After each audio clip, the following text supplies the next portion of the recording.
കാസർഗോഡ് നാമനിർദ്ദേശ പത്രിക സമർപ്പിക്കാനുള്ള ടോക്കണെ ചൊല്ലി തർക്കം. UDF സ്ഥാനാർത്ഥി രാജ്മോഹൻ ഉണ്ണിത്താൻ കളക്ടറേറ്റിന് മുൻപിൽ പ്രതിഷേധിക്കുകയാണ്. ആദ്യ ടോക്കൺ LDF സ്ഥാനാർത്ഥി MV ബാലകൃഷ്ണൻ നൽകാൻ ശ്രമം നടക്കുകയാണ് എന്നാണ് രാജ്മോഹന്റെ ആരോപണം.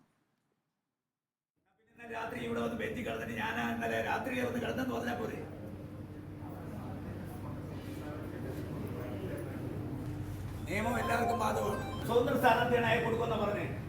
അതല്ല പിന്നെ നോമിനേഷൻ കൊടുക്കുന്നതിനകത്ത് രാഷ്ട്രീയം കളിക്കാനാണ് ഇവിടെ തുടങ്ങാം. മര്യാദ കാണിക്കുന്നു. എന്റെ മുമ്പിൽ 9 മണിക്ക് ശേഷം ഒരാളുണ്ടോന്ന് from 9 o'clock onwards I am here. ഇപ്പൊ ഒത്തുതീർപ്പ് ഞങ്ങൾ ഈ ഇടതുപക്ഷവും നമ്മളുമായിട്ട് ധാരണ ഉണ്ടാക്കി ഈ നോമിനേഷൻ കൊടുക്കാവുന്നേ ഉള്ളൂ. ഞാൻ പുള്ളിയോട് സംസാരിച്ച പുള്ളി പറഞ്ഞു 10 മണിക്ക് കളക്ടറേറ്റ് തുറക്കും. ആരാണോ ഒന്നാമത് നിൽക്കുന്ന അയാൾക്ക് ഒന്നാമത്തെ കൂപ്പൺ കൊടുക്കും. സ്വന്തം സ്ഥാനാർത്ഥിയാണ് സ്വന്തം സ്ഥാനാർത്ഥി. 40 മിനിറ്റ് എടുക്കും എന്ന് വെള്ളരിക്കപ്പെടണം. അർജുൻ ഹേമ വിശദാംശങ്ങളുമായി. എന്താണ് പ്രശ്നം അർജുൻ? നികേഷ്, ഇന്ന് രാവിലെ 9 മണിക്കാണ് കളക്ടറേറ്റിലേക്ക് രാജ്മോഹൻ ഉണ്ണിത്താൻ നാമനിർദ്ദേശ പത്രിക സമർപ്പിക്കുന്നതിലേക്ക് വേണ്ടിയിട്ട് ക്യൂ നിന്നത്. എന്നാൽ രാജ്മോഹൻ ഉണ്ണിത്താൻ പറയുന്നത് 9 മണി മുതൽ താൻ ഭക്ഷണം കഴിക്കാതെ ക്യൂ നിൽക്കുകയാണ്. എന്നാൽ LDF സ്ഥാനാർത്ഥിയായ MV ബാലകൃഷ്ണന് ഈ ആദ്യ ടോക്കൺ നൽകാനുള്ള ശ്രമം അവിടെ കളക്ടറുടെ ഭാഗത്തു നിന്നും അതുപോലെ തന്നെ അവിടെ നിന്നും ഉണ്ടാകുന്നുവെന്നാണ്. അത് സമ്മതിക്കില്ല എന്ന് പറഞ്ഞ് അദ്ദേഹം ഇപ്പോൾ കളക്ടറുടെ ചേംബറിന് മുന്നിൽ കുത്തിയിരുന്ന് പ്രതിഷേധിക്കുന്ന സാഹചര്യമാണ്. ഇന്നാണ് LDF സ്ഥാനാർത്ഥിയായ MV ബാലകൃഷ്ണനും UDF സ്ഥാനാർത്ഥിയായ രാജ്മോഹൻ ഉണ്ണിത്താനും ഉൾപ്പെടെ സ്വതന്ത്ര സ്ഥാനാർത്ഥികളടക്കം ഇന്ന് നാമനിർദ്ദേശ പത്രിക സമർപ്പിക്കുന്നുണ്ട്. അതുകൊണ്ട് തന്നെ അധികം സ്ഥാനാർത്ഥികൾ ഇത്തരത്തിൽ നാമനിർദ്ദേശ പത്രിക സമർപ്പിക്കുകയാണെങ്കിൽ ആദ്യം എത്തുന്ന ആൾക്കായിരിക്കും ടോക്കൺ നൽകുക എന്നായിരുന്നു കളക്ടറേറ്റിൽ നിന്നും നൽകിയിട്ടുള്ള നിർദ്ദേശം എന്ന് പറയുന്നത്.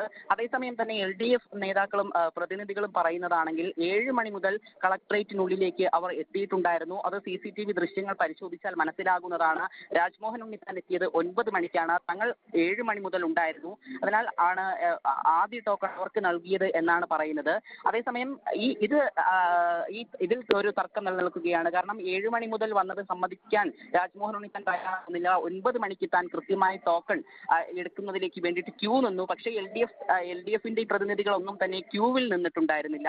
അതാണ് ഈ തർക്കത്തിലേക്ക് നയിച്ചിട്ടുണ്ടായിരുന്നത്. ഇപ്പോൾ നാമനിർദ്ദേശ പത്രിക സമർപ്പിക്കുന്നതിലേക്ക് വേണ്ടിയിട്ട് LDF സ്ഥാനാർത്ഥിയായ MV ബാലകൃഷ്ണനും കളക്ടറേറ്റിലേക്ക് എത്തിയിട്ടുണ്ടായിരുന്നു. പക്ഷേ 7 മണിക്ക് സ്ഥാനാർത്ഥിയും കളക്ടറേറ്റിനുള്ളിൽ ഉണ്ടായിരുന്നില്ല. ഇതാണ് ഇപ്പോൾ രാജ്മോഹൻ ഉണ്ണിത്താൻ ഇത്തരത്തിലുള്ള ഒരു തർക്കത്തിലേക്ക് പോകാൻ ഇടയാക്കിയത്. ഇപ്പോൾ നിലവിൽ കുത്തിയിരുന്ന് പ്രതിഷേധം നടത്തുകയാണ് രാജ്മോഹൻ ഉണ്ണിത്താൻ. അത്തരത്തിൽ ടോക്കൺ നൽകാൻ കഴിയില്ല, ഒന്നാമത് താനാണ് എത്തിയത് എന്നുള്ള വാദത്തിൽ തന്നെ രാജ്മോഹൻ ഉണ്ണിത്താൻ ഉറച്ചു നിൽക്കുകയാണ്. എന്നാൽ LDFന്റെ പ്രതിനിധികൾ പറയുന്നത് 7 മണി മുതൽ തങ്ങളാണ് വരുന്നത്, അതുകൊണ്ട് തന്നെ തങ്ങൾക്കാകണം ആദ്യ ടോക്കൺ നൽകേണ്ടത് എന്നുള്ളൊരു തർക്കമാണ് അവിടെ നടക്കുന്നത്. അതേസമയം തന്നെ ഇവിടെ ആരാണ് എത്തിയത് എന്ന് CCTV ദൃശ്യങ്ങൾ പരിശോധിച്ച്, അതായത് CCTV ദൃശ്യങ്ങളിൽ ആരാണോ ആദ്യം എത്തിയത് എന്നറിഞ്ഞാൽ അവർക്കാകും ടോക്കൺ നൽകുക എന്ന നിർദ്ദേശവും കളക്ടറുടെ ഭാഗത്തു നിന്നും